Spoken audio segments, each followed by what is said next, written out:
After getting a super official autism diagnosis and mainlining a bunch of books and movies and social media about autism, and then having a few meltdowns and getting really frustrated, I decided it was time to do some revealing. And when I started thinking about telling people, there was this one thing I kept coming back to, a thing that kind of gave me hope that it would all be okay. A million years ago, back before the world melted down in several different ways, I submitted a little audio story to a contest. The prompt for the contest was the 5 tastes: sweet, salty, sour, bitter, and umami. Basically, food stories. Because I don't like a great many foods and don't really come from a foodie family, I didn't have many ready-made stories to tell. My food tales mostly consist of me not liking something, me hating something, or me gagging at the very sight of something. As my mom, Kathy, explained in my little piece. Roll tape. You were very picky. You couldn't stand anything that was chunky. You would dig through any sauce to find a mushroom and push it to the edge of your plate because you didn't like the texture. You were really funny about Not a lot to work with. So, in the spirit of writing what you know, my contest entry was about how much I can't stand potlucks. Potlucks are full of dishes that feature ingredients I have no interest in putting in my mouth. Because I simply cannot eat certain foods. Some I can't even look at. I don't like peppers, eggplant, zucchini, summer squash, okra, artichokes, caper berries, figs, peaches, plums, nectarines, mango, papaya, guava, no way, cantaloupe, cilantro, dill, arugula, the mesclun mix that looks like weeds, almonds, walnuts. my friends can't get over how much I will not eat. For some, my pickiness defies belief. Like, how can you not eat cherries, blueberries, raspberries? What's wrong with you? One pal was particularly tickled by the list in my little potluck slam piece. Because you were like, oh, I have a few food phobias. And I thought, like, I've met a few people in my life who have a few things they don't eat. And then you whip out an entire podcast about it. And then the list is longer. I was like, and then that, and then that, and then I can't do that. And then I was like, wait, what? This is like an encyclopedia of shit you can't eat. What is going on? My friend Carter is known for throwing great dinner parties. And I swear that every time I've been invited to one, he's made me trot out the list of foods I don't like. As a good Southern boy, Carter grew up eating what his mama made him. So my epic list of do not eats was a curiosity to him. He teased me about it endlessly, but in a good-natured gay sibling kind of way. What neither Carter nor I knew at the time was that my food issues were an autistic trait, part of my suite of sensory issues. I just thought my food issues could be chalked up to my general weirdness and the choppy way I move through the world. So did Carter. Neither of us had a clue they were part of a larger condition. But then I figured it out, and I told Carter the reason behind my finickiness. I mean, I know enough about autism and the spectrum to have responded at the time you told me about your food sensitivities. Like, in hindsight, I didn't even connect the dots of oh, this could be neurodivergence in a way that I need to not, I'm glad you experienced it as positive ribbing, but I apologize that I did not receive it as God, hey. Please don't. No, I mean, look, I didn't know, but also I feel like I connect with people through teasing. That's a language that I understand, and it's an intimacy that I can connect with. If you know me, you know I love to tease, and I love finding the levity in hard things. After my diagnosis, when I started thinking about telling my friends and family, I kept coming back to my finickiness and this silly audio story and how Carter always razzed me about it. Even though he teased me, it made me feel seen in a weird sideways kind of way. And it allowed him to see me as well.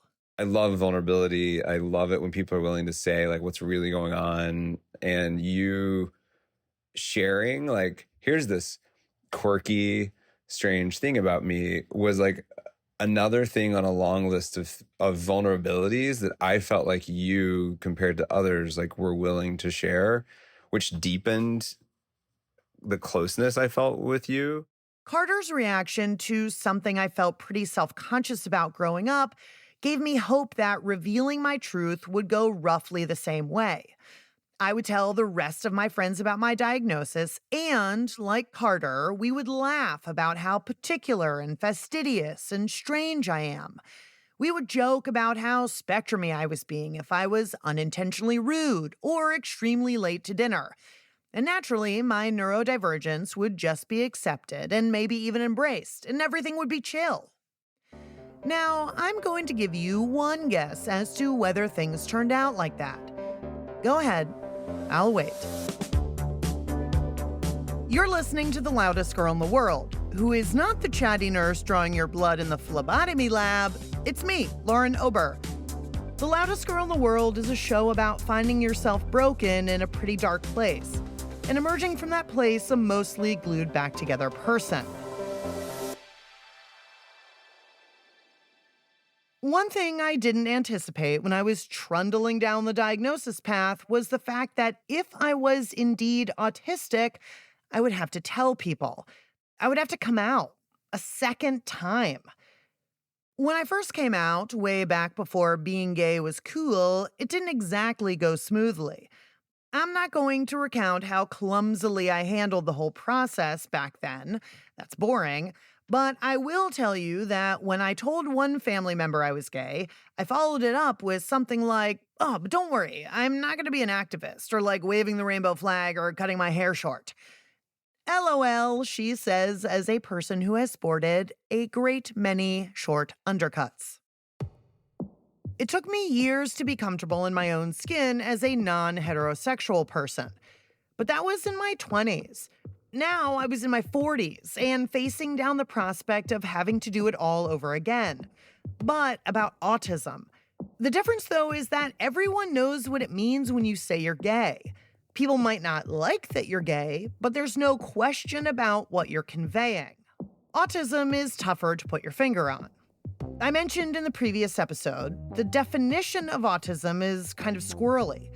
If you ask 10 people what autism is, you'll likely get 10 different responses. Which means that if you want to invite people into your reality, if you want to build that intimacy, you're going to have to do some educating. But how could I educate people when I barely understood any of this myself? I figured I needed to call in the big guns. My friend Anna Sale is a podcast host, a crack interviewer, and a person who laughs at all of my dumb jokes. But for our purposes, she's the author of the book, Let's Talk About Hard Things. Now, when I think about what I want to do in my free time, talking about hard things isn't high on the list. But Anna's the host of the show Death, Sex, and Money, so all she does is talk about hard stuff. I figured she'd be the perfect person to help me come up with a strategy for telling people about my diagnosis, particularly my immediate family, who I was nervous as hell to tell. But first, I had to tell Anna. So I called her up on Zoom, and after rambling for a good 10 minutes, I got into it. I value your time, Anna, and I don't mean to fill your brain with nonsense right now, because we have business to attend to. Yeah, I'm kind of curious, Lauren, what I'm doing with you. You see this? I held up a copy of Anna's book, Let's Talk About Hard Things, to the camera. I do. See this book? I do. I read this book. Oh, you read it? And it made me scared. Oh, it To did? both have this conversation with you and also to have the conversation that I need to have. I was like, I don't think I'm emotionally able to do any of this stuff. But in the spirit of your book, and to prove to you that I both read it and took lessons from it, I want to preface our conversation by telling you that this is a conversation both about a hard thing and how to talk about a hard thing. Mm-hmm. In her book, Anna suggests that you have to lay the foundation for a hard conversation by telling people what to expect. You can't just sandbag them. I'm going to tell you a thing, and the second is I need your help. Okay. Did I do a good job there? You did a great job. Thank you. I actually think you did rule number one of starting a hard conversation, helping the other person feel oriented so they don't feel ambushed. So now I feel more comfortable to have this conversation with you because you've like let me in a little bit. Okay. So I should probably tell you the hard thing. Okay. Okay. And I already prefaced it and I already told you that I was going to tell you the hard thing. So here's the situation. In 20, I already screwed up. In November 2020, I was diagnosed with autism, which was something that I had been thinking about for a long time. And then in the pandemic, everything basically fell to pieces. Like all of my support structures, like everything that I would do to sort of keep my life like reasonably buoyant, and all of that kind of went to shit. But the point that I'm trying to tell you is that apparently I'm autistic, according to science, and I have a hard time conveying that to people. Now, Okay. that's where you start talking because I'm not going to continue, even though I just started continuing talking. I know this trick. Well, I'm taking in this information.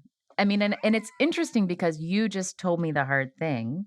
So I can I can tell you what my experience was of how you just told me. And where I have questions, if that would be helpful. Oh yeah, please. Well, what I noticed when you first started, you blurted out the hard thing, which is fine because you're like, I'm going to tell you a hard thing. Here it is. I was diagnosed with autism. And then you went back and you said, in November 2020, my whole support system fell away. And I realized I needed to get a diagnosis or talk to some people. I didn't know if that was going on to be the hard thing.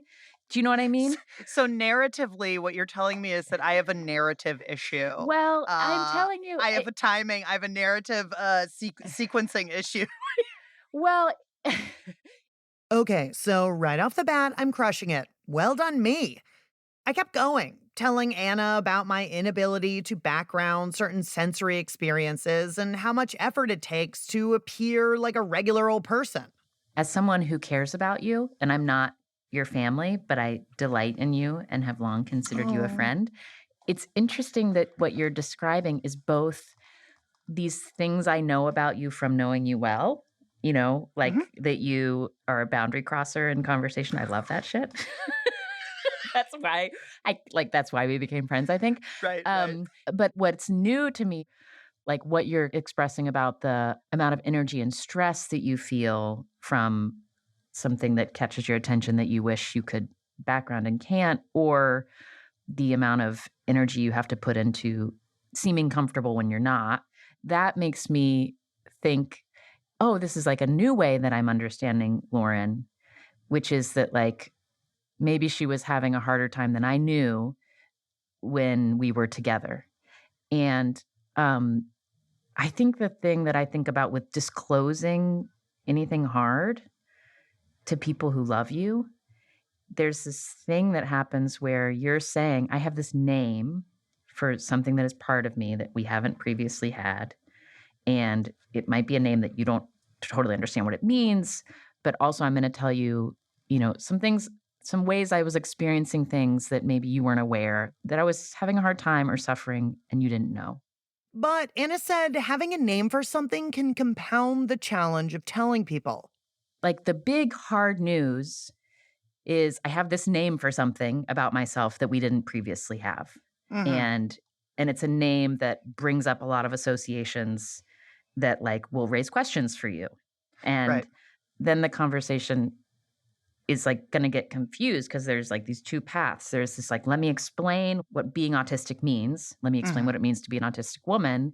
And then there's this other thing, which is like, I also want to tell you about how I now understand myself and how I've moved through the world slightly differently, like, which is not a Wikipedia page. This is you personally disclosing.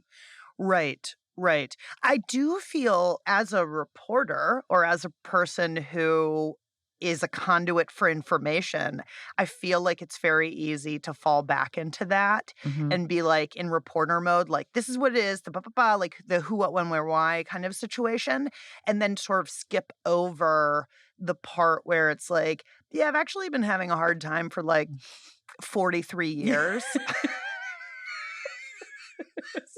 So, and you're just like, okay, I told you, like, job's done. Like, Here's thanks for some listening. links. Bye. Yeah. There has got to be an easy way to just like bing, bang, boom this. There's this book that I love, and I just want to hand it out to everybody. And it's like 40 some pages, and it's this really lovely graphic novel that's just about women and autism. Hmm. And it's perfect. I'm like, read this. If you have any questions, email me. Mhm. Mhm. But you can't do that, can you? You can't just give somebody a pamphlet and say, like, figure it out yourself. Well, you can give them the book, but it's not one and done. Like that's the thing about I think the thing that can be really comforting when you're thinking about I have to start a hard conversation or disclose a hard thing is like you're not going to get it all done in one conversation. Like you can't. No. What? This is terrible. Ugh, so many things to think about. Vulnerability is not fun. But I told Anna about my diagnosis and it went well. I mean, if there was ever a good person to role play hard stuff with, it's her. Plus, she gave me some good advice. Our chat primed the pump. What really did it for me, though, was this one line from Anna's book. If I may quote young American writer Anna Sale, part of what is so hard about identity conversations is they are at once deeply personal and sweeping in their scope. And that's the hard thing, isn't it? It's like, I can do the sweeping. Mhm. It's the personal part of it that actually feels like really hard. Mhm. But that wasn't something Anna could help me with. Also, when I asked her if she could just call up my people and tell them for me, she said no. Excuse me, that is extremely uncharitable of her. So, I was on my own. After the break, disclosure time. Well, kind of.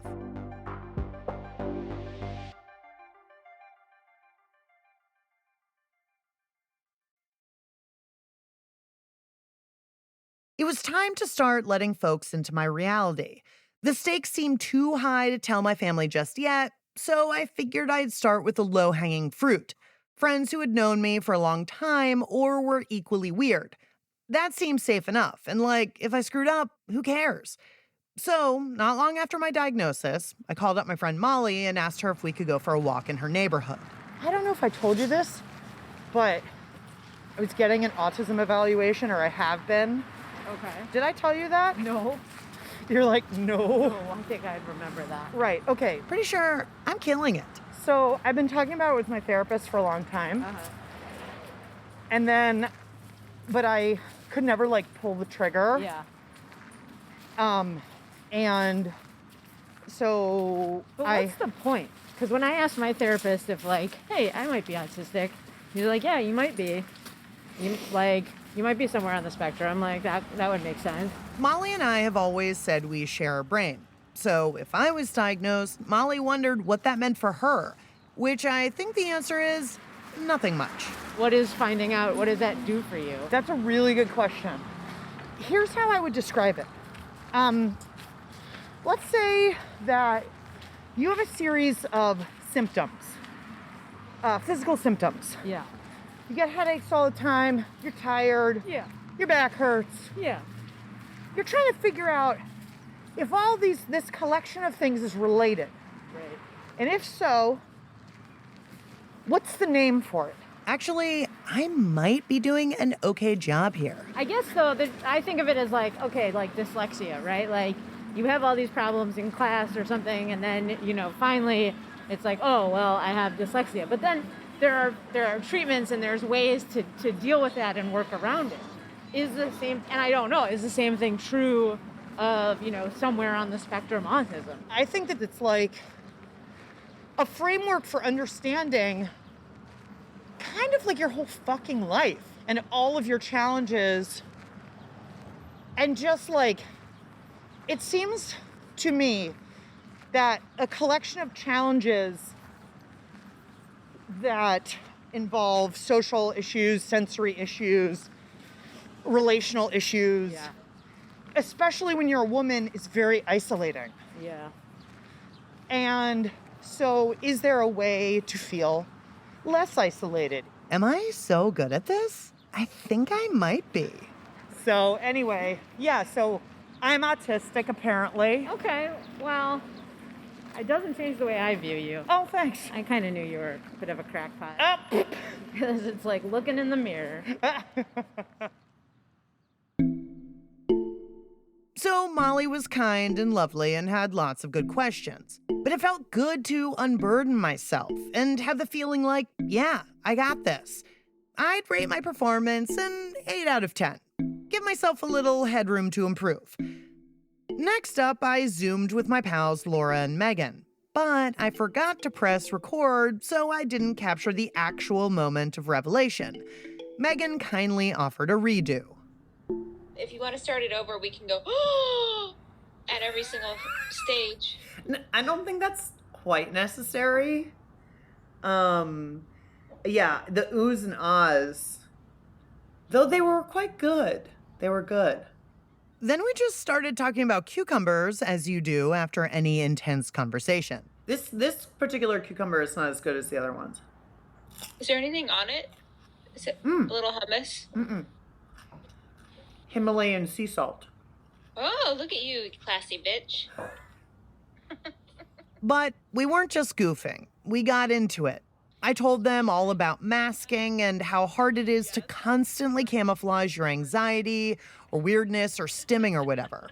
Do you feel like having the diagnosis will allow you to give yourself permission to not have to mask and to just like do things that are comforting, or just to like lean in and like let go of some of like, because it sounds like the mostly exhausting part is like the masking part, right? Yeah. Yeah, that's a really good question. And I don't know. There are ways you can take control over the anxiety by acting a particular way or being in a particular way. And there are ways that you can show up that feel true to you, that might not be your entire personality, but that also can make other people feel okay. And that's okay for me. Like, I like that. Like, I like that I've kind of figured that out. And when I need to leave and go to my room or go to the bathroom 900 times, I will do that.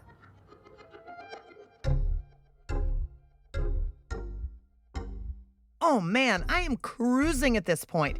Everyone gets it. Everyone is kind. Everyone is saying the right thing. This reveal gets a 9 out of 10. It would have gotten 10s across the board, but I was making weird chewing sounds while I was talking, so demerit for me. Next, I drove to Northern Virginia to take a walk with my friend Emily. I've known her since I was a little shit 23-year-old, so I knew she would be cool. In our 20 years of friendship, Emily supported me through big life stuff. Coming out, losing jobs, ending relationships, euthanizing dogs, and deciding what eyeglasses to buy. We're in the suburbs, so we're basically walking on a highway, which seems like the perfect place to talk about how I manage my anxiety so I don't have mini meltdowns. Now I have like these weird coping mechanisms which are like, you know, like, do I have my lip balm? Do I have my eyeglasses cleaner? Like, do I always have water when I go on an airplane? Like, do I have all these things? And if I don't have them, and now it's like when I travel, do I have Klonopin in my bag just in case? I never use it. Right. But it's like all of these things, and so it's like you build up these little almost like tics. That are Yeah. like, I need to have it. Yeah. Right, Or and like obsessive compulsive. in a way, because there's some Do you mind if we crossovers. detour No, some blocks to go to 7-Eleven so I can get marshmallows? girl, Okay, no. let's do it. Are you kidding me? Who even knew there was a 7-Eleven around you? Do you think that? to walk to Wait, really? in this wasteland? This is my ideal disclosure scenario. We talk a little about autism, and then we go to the 7-Eleven to get marshmallows. It's really hitting all of my buttons. Easy 10 out of 10. At that point, a few months out from my diagnosis, I felt like I was starting to get my sea legs under me in terms of talking to friends. But while I'd been doing a pretty okay job articulating my reality and fielding questions, I was far from understanding everything. By telling friends who already knew a lot of my shit, I had the illusion of control. I could guess which questions they would ask and what their reactions would be to my answers. And even if they didn't quite get it, I could count on them working hard to understand. So, enter stage left, a false sense of security, and its best friend, cockiness.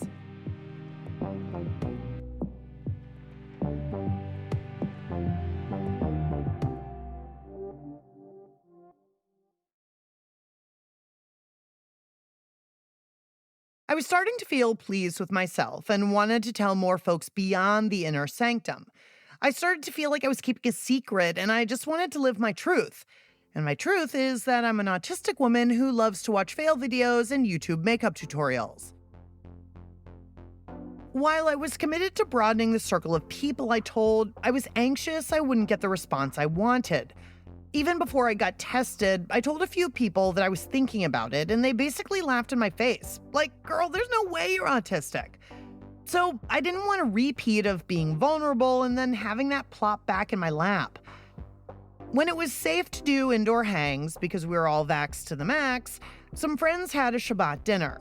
After dinner, everyone went around the table and one at a time talked about how their pandemic had been. Folks explained that they got more into their DJing or bought a house or did some serious soul searching. When it was my turn, I decided on the fly that I would reveal my diagnosis. I hit record on my phone's voice memo app and quickly thought about Anna Sale's approach. Tell them I had been struggling for a while, describe what the struggle was about, and then tell them about the diagnosis. And then, once all that was out of the way, explain what autism is and then pat myself on the back for a job well done. Except here's how it actually went. Yeah, where I'm at. Okay. In November 2020, I was diagnosed with autism. And I don't really talk about it. But I'm doing a podcast about it. And so that is a thing that I've been dealing with since November 2020. My voice was shaking. I couldn't make eye contact. I was so nervous, not least because the dinner was composed mostly of gorgeous gay men. And do you even know what it's like to have a dozen painfully attractive gentlemen staring at you while you're saying a hard thing? I promise it will make you sweat. Also, I had to put my dog down. And also I lost my job. But then I got a new job, and then I got another new job. And now I have too many jobs. But also, And a dog. And a new dog. And Hannah moved to the neighborhood. And that is amazing because we walk back and forth to each other's houses, 2 blocks, 15 times a day. And we have a feral cat that follows us between the houses. So that's pretty cute. Have you named it? It actually already came with 3 names, Socks, Hugo, and Cairo. So we couldn't name it. It depends on where on the block you are. Okay. It's gotten different names every place. Got it. Listening to this now, I'm embarrassed for myself. I didn't follow any of Anna's guidance, and I was just dancing around my truth.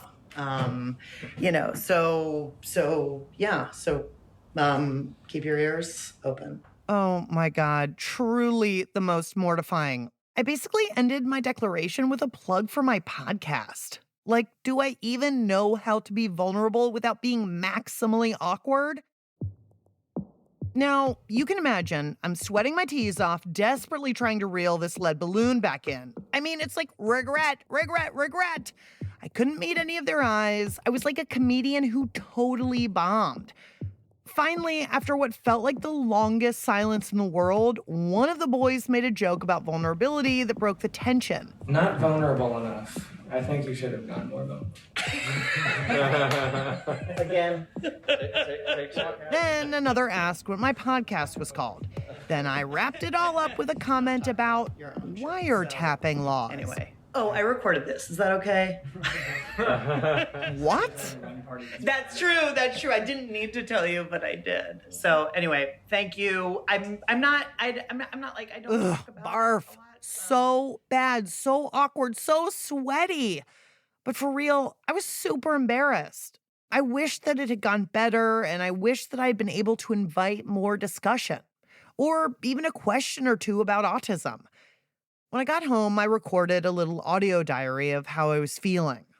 Okay, so it's 1:47 a.m. I just got back from queer Shabbat with just like me and Hannah and like all the boys and lots of boys, and we were the only girls there. And I was so exhausted when I got home, but reliving what just happened got me all jacked up. I don't know what kind of reaction to expect. I honestly don't. I kind of think that this is why I feel like I have imposter syndrome, where people are like, in their minds, they're like, yeah, right. You know, like, you don't seem like an autistic person to me, you know, but it's like, oh, okay, well, yeah, I'm not Rain Man, or I'm not like the guy from Big Bang Theory or whatever. Okay, yes, I'm doing a lot of projecting, but this shit is hard. I know it's going to feel bad at times because we have so few collective touchstones for what autism actually is. And whatever cultural references we do have of autism, I don't fit them. So I can't really blame people if they don't get it. But there was one person in my life who I knew would get it. I mean, like, really get it, not just being nice get it. My girlfriend's 19-year-old son, Jacob, was diagnosed with autism about a decade ago. If you remember a couple episodes back, Jacob's first words were now available on DVD. So he knows a little something about being misunderstood. I figured that by telling Jacob, there would be at least one person in my life who knew what I meant. I didn't have to explain to him what autism was or the ways my brain functioned differently. Now, Jacob isn't a big talker, and he isn't much into heart-to-hearts. He's mostly into playing games on his phone and chatting on Discord. So the timing of our talk had to be just right. He had to be open and engaged and ready to listen. And really, for any teenager, that's a tall order. But one day, some months after my diagnosis, the timing was perfect, even if the venue, a busted-ass Subaru Outback, wasn't. And so it was that on a highway driving back from Richmond, Virginia, I poured my heart out to the only other autistic person I knew. A teen boy. Jacob, do you know when you said there are no autistic women and you were like, haha, lol, I'm joking? Yeah, but did I sound like I wasn't joking? No, you sounded like you were joking.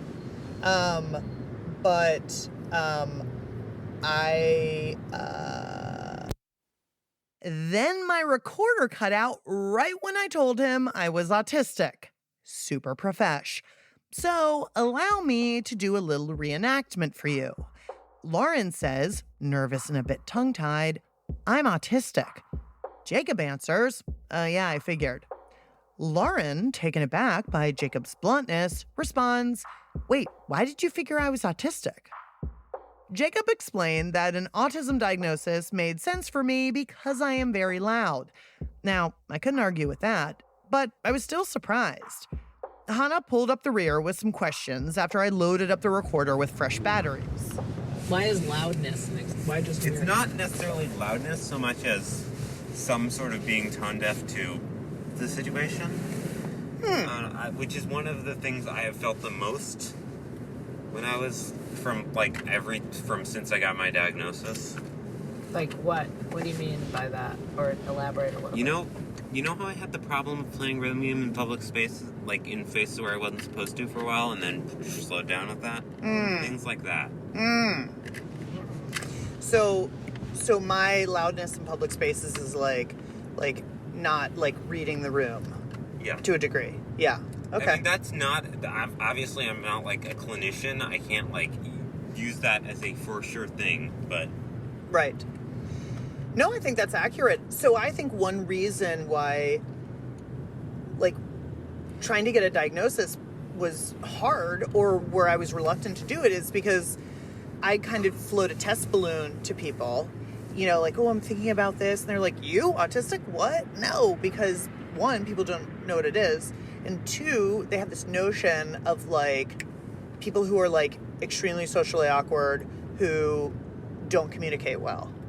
And obviously I communicate professionally. Yeah. You know? Because I'm obviously. just curious what Jacob thinks about that first thing you said, that Wait, people what? would say to Lauren, like, you, no way. Why do you think people react? I don't know. I would have thought they would have caught on pretty quickly, but I think Oh my God. I mean, obviously. No, I love it. It makes me so happy. Because I have spent a lot of time with autistic people. It's true. And like, know the experience that I would be better at spotting it. Right. But I don't know. Maybe other people just don't know enough, I would say. It's true. People don't know enough, which is why it was so refreshing to talk to Jacob. And maybe why it might have been refreshing for him to talk to me too. Jacob has 2 non-autistic siblings, and neither of his parents are autistic. It's hard for him to connect with folks, and he mostly keeps himself to himself. So if nothing else, I'm an adjacent adult in his life who gets it because I've lived it, or at least my version of it. During our chat, Jacob described how troubled he was that he didn't seem to have any emotions about his older sister going away to college. I had, like, no feeling over it. I was not emotional over it. And, like, I don't know what I was supposed to do there. Like, because so my entire life I've been thinking, like, what if I don't? What if I am, like, a sociopath? And I know I'm not, but, like, there's just too many instances of it, like people, like, having the idea that I'm some sort of robot, like, and it's really not easy to think about ever, and, like, the thing I'm going to have to work on the most is seeing whether I either can just fake it or learn what it actually means. That's Sorry if that didn't make any sense. No, it does. Oh my God, that's so profound. and I think I understand what you're saying. Is like you were led to believe by everyone around you that there's something wrong with you because everybody's sad that Noah's leaving and you're not sad, or you don't feel what you think you should be feeling, and that makes you feel like there's something wrong with you. So, honestly, Jacob, like, I can 1,000% relate to. So when people say that, they're like, "Don't you miss me?" Like, if they go away, do you miss me? In my mind, I'm like, I don't. Yeah. I don't miss you. And it's not because I don't love you. It's not because I don't care about you. It's because I don't miss you. Then Hannah asked Jacob if when he went off to college himself, he would miss his little brother. Yes, but, like, I don't even know if, like, after I go to college I'll still be able to keep texting him. I'll just, like, not do it. I'll probably forget or something, and I need to remind myself constantly of that. And it's like, I'm not supposed to be doing that. Like, No, there's not any supposed to. What do you mean? What makes you cry? Why does that make you sad? Honestly, because you feel like there's something wrong with you that you don't immediately think to text him? always.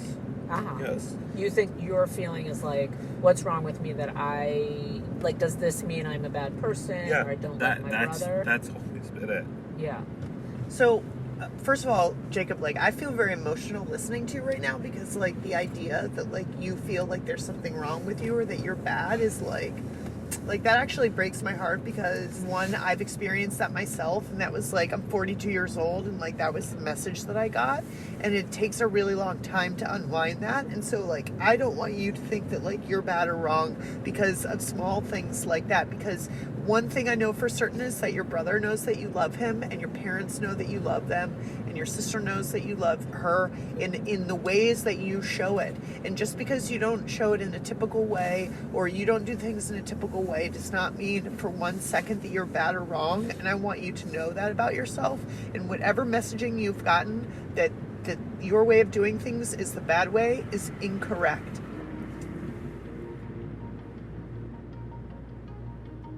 As we drove, I found myself feeling so protective of Jacob.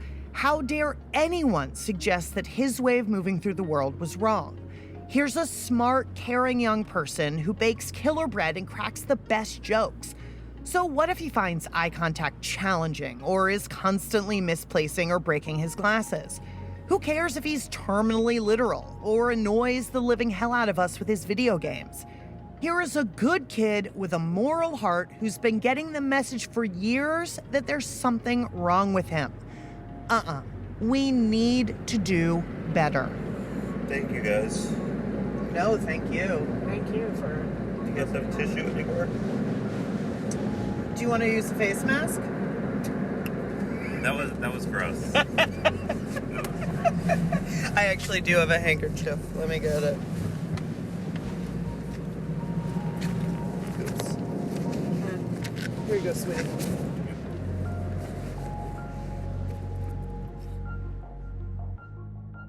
And that was it.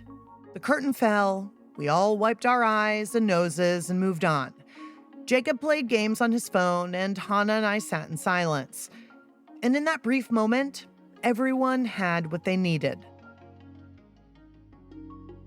The car conversation made me realize that I want so much for Jacob to inhabit a world where he never believes, not for 1 second, that he's deficient, where no one thinks he's a robot or that he doesn't have emotions, where he is accepted and understood for exactly who he is.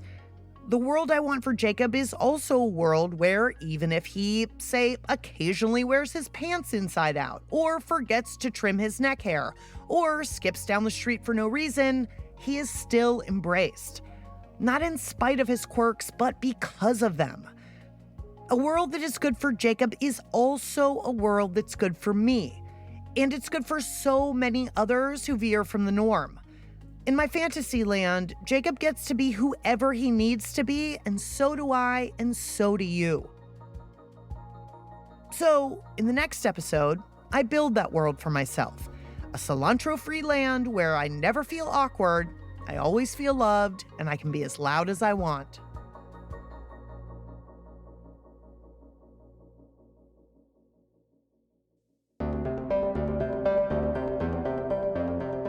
You've been listening to The Loudest Girl in the World.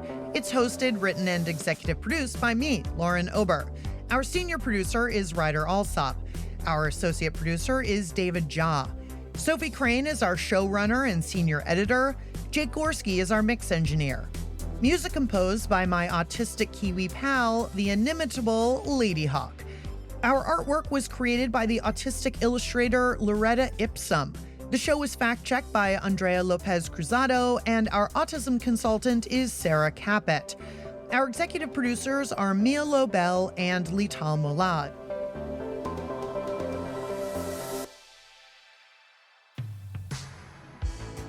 Thanks to my lovely pal, Carter Hughley, for taking a trip down memory lane with me.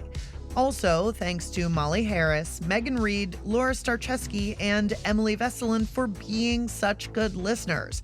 Shout out to the painfully handsome crew at Queer Shabbat. Also, big love to my buddy Anna Sale for all the good advice. You can get her book, Let's Talk About Hard Things, anywhere fine books are sold. To Jacob, thank you for saying yes. And thanks to you, friend, for listening.